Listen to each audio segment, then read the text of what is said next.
শ্রী শ্রী ঠাকুরের লৌকিক বিদ্যা ও অলৌকিক শক্তি।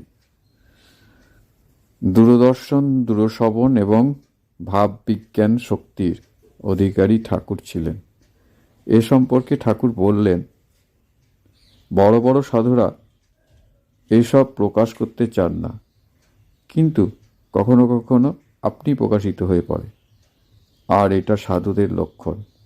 একজন যদি আমেরিকায় থাকে আর একজন যদি কোকিলামুখে থাকে, ইচ্ছা করলে তারা সব ভাবই জানতে পারবে, এমনকি তাদের উভয়ের মধ্যে কথাবার্তা পর্যন্ত চলতে পারে।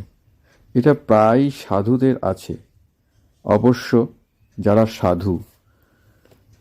আমাদের ঠাকুর তো তাহলে এখানে থেকে তার সমস্ত শিষ্য ভাব জানতে বা তাদের সঙ্গে কথাবার্তা বলতে পারতেন।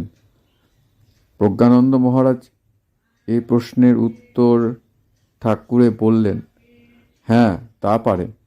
এটা অধিকাংশ হঠ যোগীর মধ্যে প্রায় দেখা যায়। কোটেশন: ঠাকুর হঠযোগী ছিলেন, ইহা বলাই বাহুল্য।